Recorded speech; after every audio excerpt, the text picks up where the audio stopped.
It's no secret that becoming a digital nomad is getting more and more popular. Some of the classic digital nomad hub like Bali is getting more and more expensive. So in this video, I'm going to share 6 different destinations where you can live comfortably on $1,000 per month. These are my favorite places based on years of traveling and living as a digital nomad for the past 3 years, and also places that I've heard countless fellow digital nomad rave about. I'll explain when is the best time to visit, where is the best area to stay, and what each places has to offer so you can pick one that suits you the best. So without further ado, let's get started. The first destination is also where I started my digital nomad journey, which is Chiang Mai, Thailand. I know a lot of people talk about Koh Phangan, Phuket, or even Bangkok, but if I have to pick one place in Thailand, I think it will still be Chiang Mai. And what most people don't know about, Chiang Mai is actually the OG spot for a digital nomad.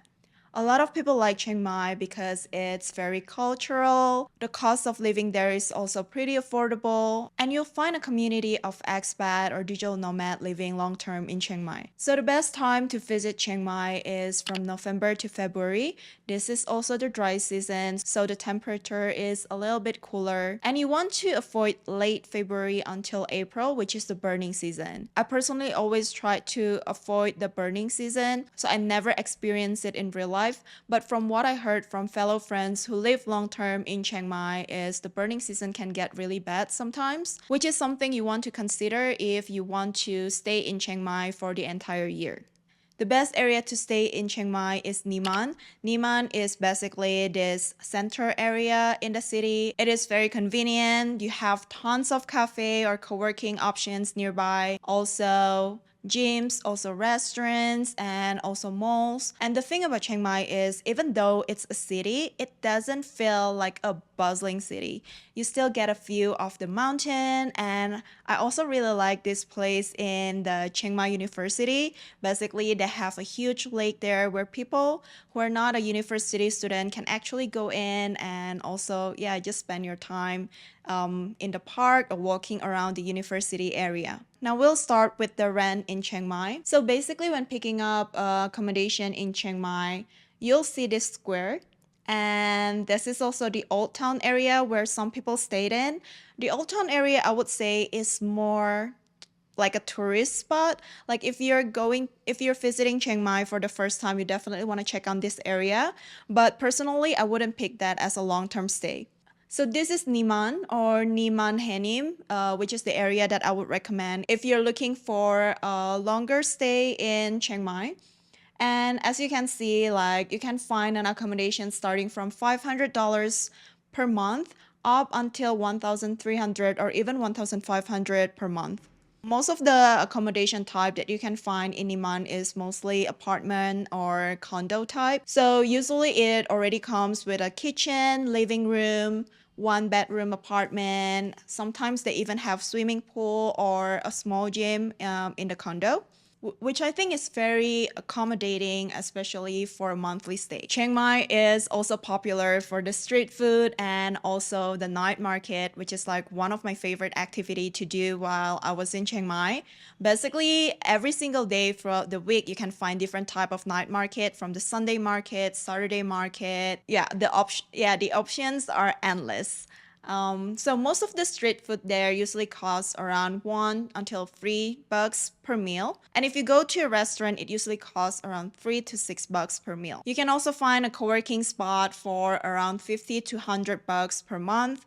But personally, I spend most of my time either working from home or checking out different cafes because there's a lot of laptop-friendly cafes that you can find in Chiang Mai, especially in Niman. For transportation, you can either rent a scooter, but you want to keep in mind that to drive in Chiang Mai, you need an international driving license. They are pretty strict about that because almost every day you'll see some foreigners being stopped and they want to check your driving permit. If you don't want to drive or you don't know how to drive, then I would recommend to just getting a Grab. So Grab is basically this application where you can use to book transportation, even like food delivery when you're in Thailand. For Grab rides, it usually take around $1 to $2 per ride. We're talking about like 5 to 10 minutes ride. There are tons of activities that you can do while you're in Chiang Mai. One of my favorite is exploring the Doi Suthep temple. That's where you can hike up the mountain and they have a temple on top of the mountain. The view from the top is actually really beautiful and I would recommend to go check it out, especially close to sunset time. You'll get a beautiful view of the city. And like what I mentioned before, make sure that you visit the night market or bazaar when you're in Chiang Mai. I feel like that's the charm of Chiang Mai, like the market, like coconut market, Sunday market. You mostly will find like different type of street food. And they have amazing deal for the street food, accessories, or like some type of souvenir if you want to buy some souvenir to bring home. Another one is go to the elephant sanctuary. I actually went to the elephant sanctuary twice and I would highly recommend that. Just make sure that you choose an ethical one where they don't really let you ride the elephant or make the elephant do any type of tricks. So the pros for staying in Chiang Mai is it's very affordable, especially if you compare it to different part of Thailand like Bangkok, Phuket, Koh Phangan, or Koh Samui. It has a huge expat community, mountains nearby, and also temples and stuff. So I feel like you won't run out of things to do when you're in Chiang Mai. It is a city, but like what I said earlier, it's not too packed. So you still get the nature thing if you want to go to waterfall. There are a couple waterfalls that you can check out. The cons is the burning season, which makes it a little bit hard to stay for a full year in Chiang Mai.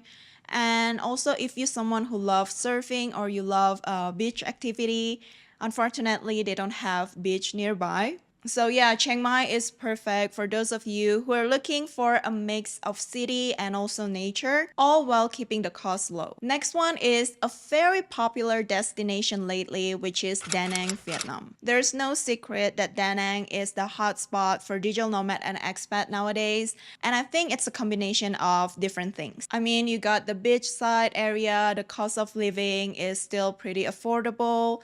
There is a growing community of expats who are moving to Da Nang, and Vietnamese food, in my opinion, is one of the best cuisine. And there's also a huge amount of co-working space and cafes where you can work from in Da Nang. So the best time to visit Da Nang is from January to April, which is the dry season. This is when the weather is the best in Da Nang. You can go to the beach, you have clear sky. I did make a mistake of visiting Da Nang around the rainy season and it was like on and off. Some days during the rainy season, the wind was like blowing so hard that it's hard to actually walk outside. So you do want to consider that. So just make sure you try to avoid September until December if you're planning a trip to Da Nang. The best area to stay, in my opinion, is in My Khe beach area or My An. This is where you have an easy access to the beach. And I think one of the big reasons people move to Da Nang is because it's kind of similar to Bali where you get this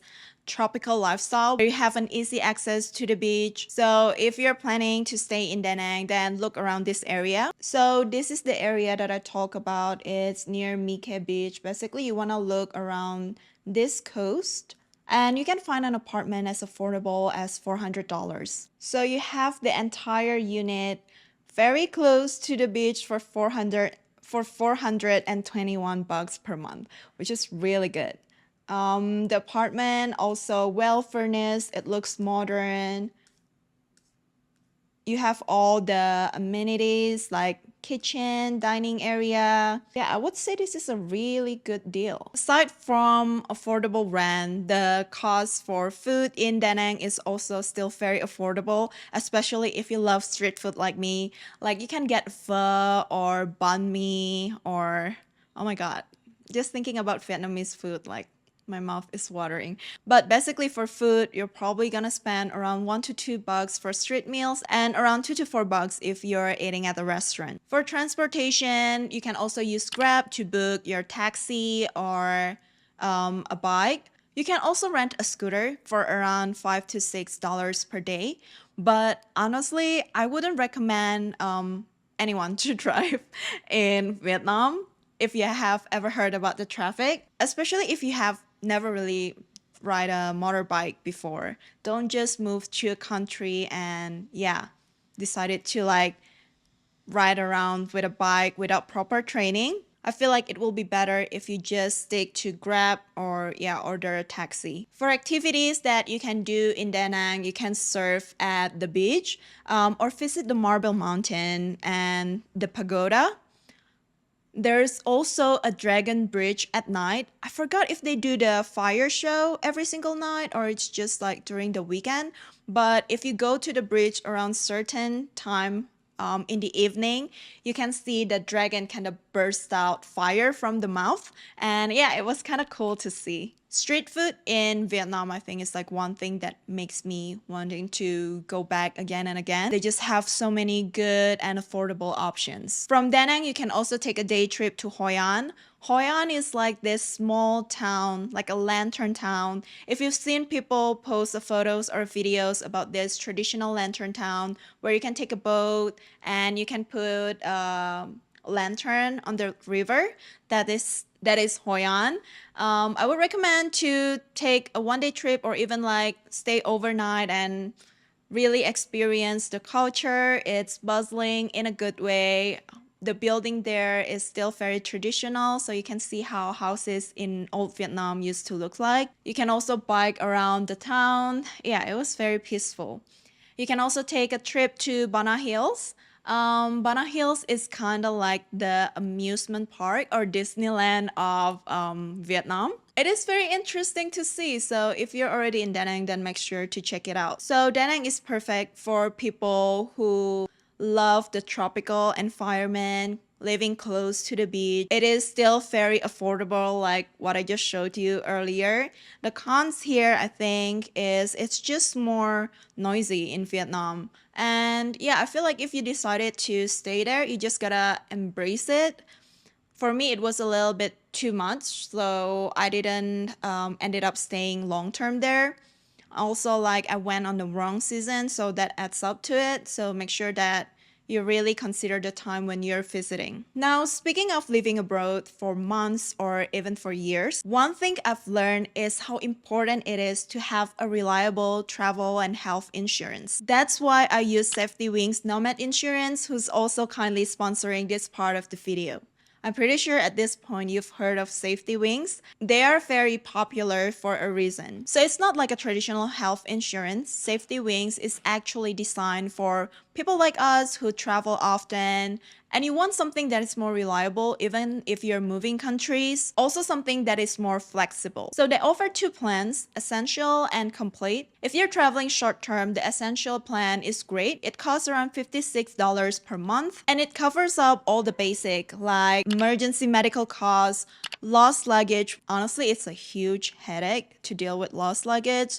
So I'm glad that SafetyWing covers that too. And even up to 30 days coverage in your home country. So this works on subscription model, meaning you can keep it active when you're traveling and cancel it when you go home. But if you're like me and you spend months living abroad, then the complete plan is the one that I would highly recommend. So for the complete plan, it starts at about 161 US dollar per month and it really goes beyond the basics. So you're not just getting an emergency coverage, but it includes things that actually matter when you're traveling long term. Things like screening or vaccination, mental health care, wellness therapies like acupuncture or even massage. And it also covers injuries from sport and activities. And also practical things like burglary or if your accommodation suddenly becomes inaccessible or got canceled. The complete plan also covers you in more than 175 countries. It does require a 12 months commitment, but you can pay on a monthly basis, or if you decided to pay annually, you can save 10%. I will leave the link in the description box down below so you can check it out. Having a reliable travel health insurance when you're traveling will make a huge difference so you can enjoy wherever you go to the fullest. Now let's continue to our next destination. This is somewhere very close to Bali, which is Lombok, Indonesia. Well, I know Bali has its reputation for being a digital nomad hub, and I know it's getting more packed and more expensive nowadays. But if you still want to enjoy something that's very similar to Bali, without the crowd, or more affordable option, then I think Lombok is a great choice. It is very close from Bali, so usually people will also visit Lombok when they're in Bali. You can take a ferry or even just fly there. If you take a ferry, I think it will take you around 3 to 4 hours. And if you took the flight, it might take you less than 1 hour to get there. The best time to visit Lombok is during the dry season, which is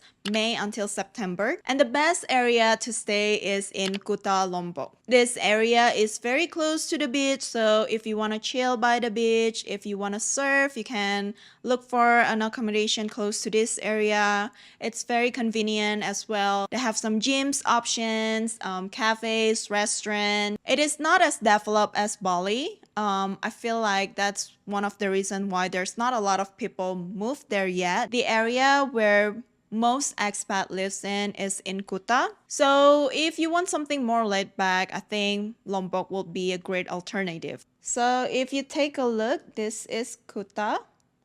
And yeah, I would recommend to stay in this area because this is where most of the things like good access to the beach, restaurant, cafes, accommodation, gym, you can find it all in this street, which is Jalan Raya Kuta.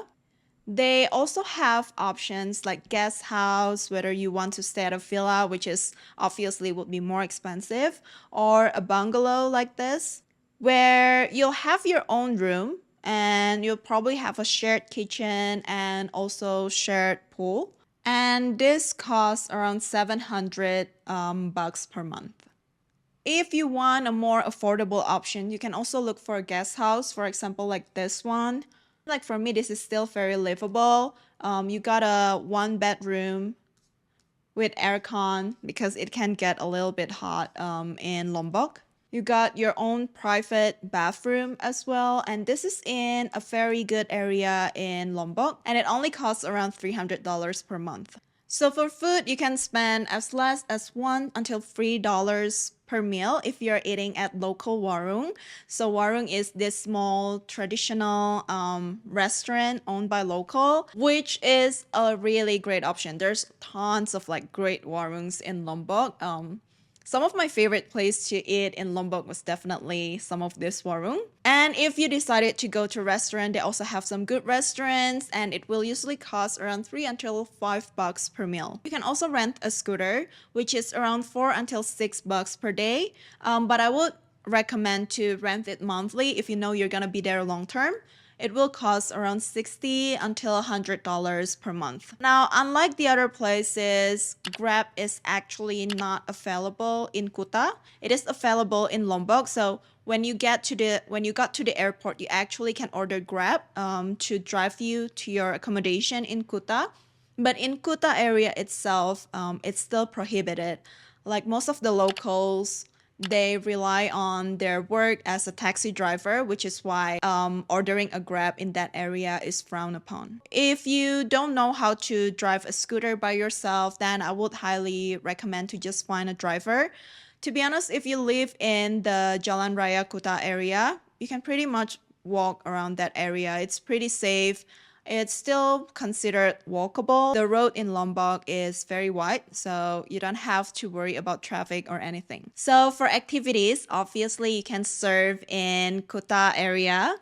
You can check out Selong Belanak or Tanjung Aan. Those are some of the favorite spots to surf or even just to chill by the beach. You can also hike Mount Rinjani for the stunning view.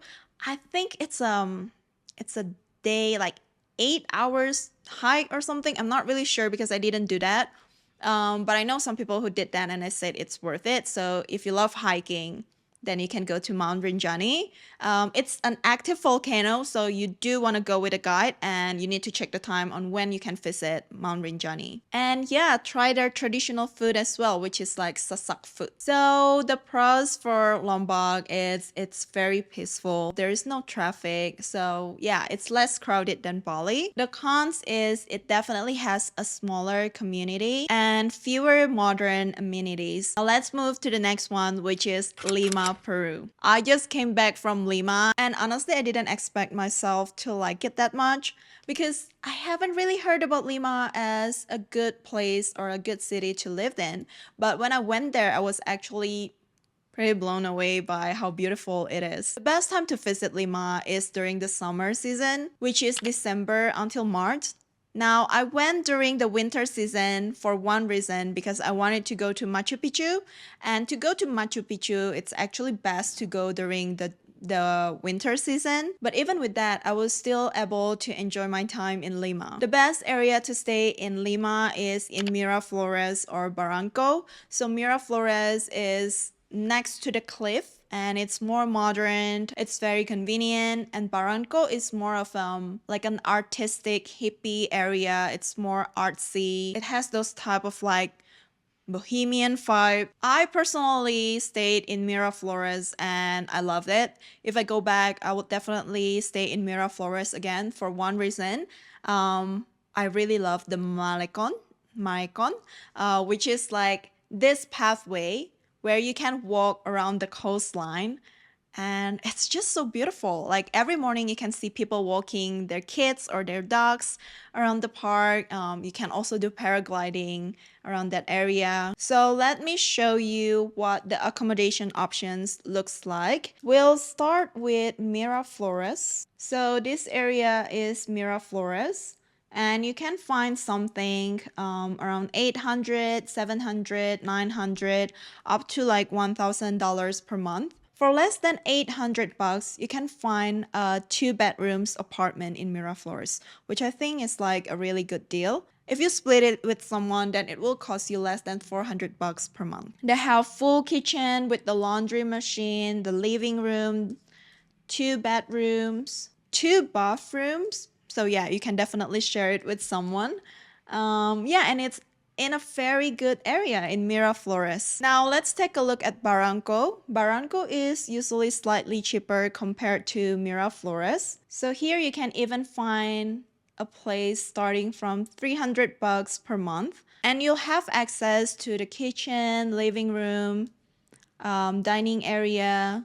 Or if you want to find apartment, you can find it for around 600 bucks per month. For street food, it usually costs around 2 until 5 bucks per meal. And if you go to the restaurant, it usually costs around 5 until 10 bucks per meal. It really depends on like what type of restaurant you go to. One thing that you realize when you go to Lima is how amazing the food scene is. So make sure you try their traditional food like ceviche, lomo saltado. Yeah, those are my favorite. And yeah, Lima actually has some of the best restaurants in the world. So if you're a foodie, you're in for a treat. For transportation, they have the public transportation, which is the bus, or you can also take Uber or Cabify. I wouldn't recommend to get a taxi, especially if it's an unauthorized taxi, because you still want to be careful, because I do hear some stories about people getting kidnapped or getting mugged. So yeah, stick to the safe area, use Uber or Cabify, which you can track, and it's more safe. So some of the activities is definitely visiting the historic center or the colonial architecture. I took a free walking tour and they took you to those area. And it's just nice being able to learn something new when you're exploring a different area. Also explore Barranco, and you can also surf or walk along the Malecon and try Peruvian cuisine. That's one thing for sure. Like, I'm still thinking about it. It's so good. Also, if the weather is great, then you can go paragliding, which I'm so sad I didn't get to do. But before I left, I actually saw some people were doing it and it looks really fun. So Lima is perfect for people who love the vibrant culture. If you speak Spanish, then it will be good because people mostly speak Spanish there. I don't really speak Spanish. I just understand the basic conversation, and I wasn't struggling because, yeah, I still can communicate with people. Some people do speak English, even though it's limited, but it's still manageable. It has great food, great coastal view, and people are so friendly. The cons, I would say, would be the pollution. When you're walking through the main area, you'll feel the pollution density, and also potential like security concern. So you want to make sure that you don't really go out alone or like walk alone at night. Next on the list is Tbilisi, Georgia. So Tbilisi is getting more and more popular for expat, especially because the visa requirement. Most people can stay in Tbilisi for up to 1 year, visa free, which makes it one of the easiest place to move into. It also has a great combination of the modern city and also the old town. The best time to visit Tbilisi is from May until September. This is where the weather is more warm and sunny, but I also heard winter in Georgia is amazing. So yeah, I don't think there is a wrong time to visit Georgia. The best area to stay in Tbilisi is Vera or Fake.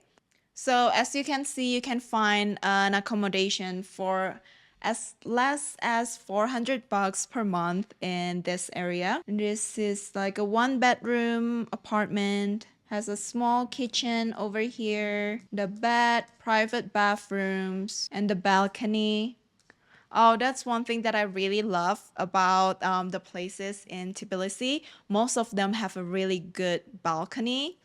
And yeah, it's just a nice way to enjoy the view around the city. For food, it usually costs around 3 until 6 dollars per meal. And for transportation, mostly people use an app like Bolt, which costs around 2 until 5 bucks per ride. That's for like around 10 minutes ride. And most people love working from Tbilisi, especially if your clients or the company you work with is in Europe time zone, which has been a struggle if you are living or traveling in Asia because of the huge different time zone. But besides of that, this city also has a lot to offer. Like you can visit the old town and explore the colorful streets. You can take a sulfur bath or a hammam. I would highly recommend this if you're going to Tbilisi. Basically, you kind of like soak yourself in this sulfur bath, and then after that there'll be someone who help you like scrub your entire body. Like you'll feel squeaky clean after that. You can also hike to the Narikala fortress for the panoramic view. I highly recommend this activity if you're in Tbilisi. And you can also take a day trip to Kakheti, which is like a wine region. I actually took a couple days trip there and it was very charming. It's very peaceful. Yeah, you definitely don't want to miss that. Now, last but not least is Kuala Lumpur, Malaysia. Malaysia has been really popular among expats, and one of the biggest reason is because people do actually speak English there, so you don't have to worry about language barrier. It's a very convenient city, very easy to fly in and out to.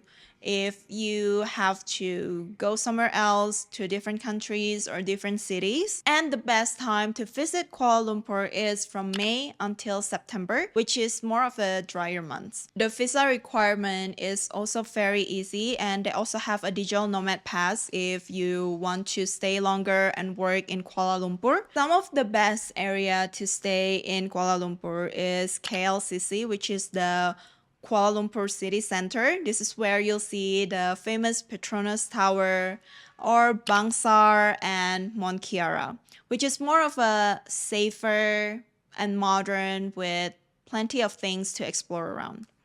So let's take a look at some of the accommodation options in Kuala Lumpur. So this is the center area, and as you can see, even though it's very central, still can find an accommodation for around $600 to $800 per month. So this is one of the options for a condo there in KLCC.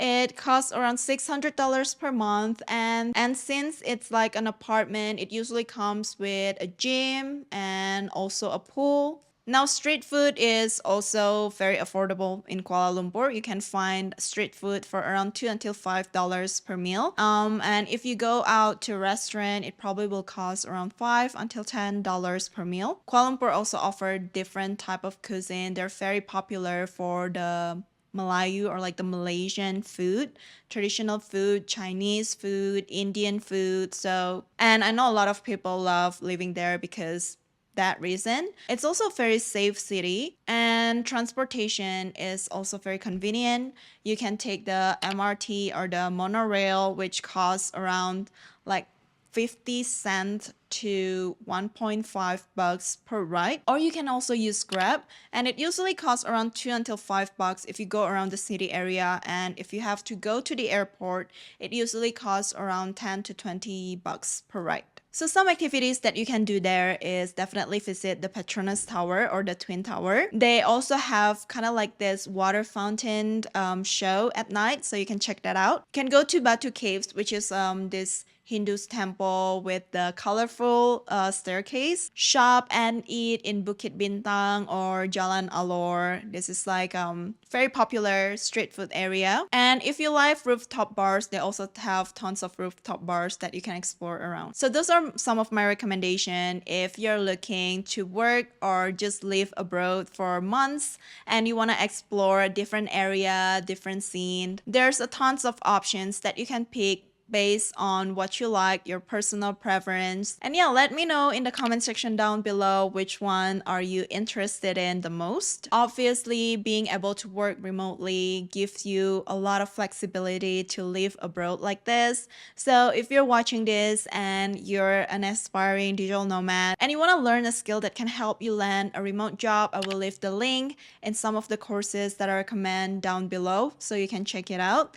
And thanks again for SafetyWings for sponsoring this video, and I will see you on my next one. Bye!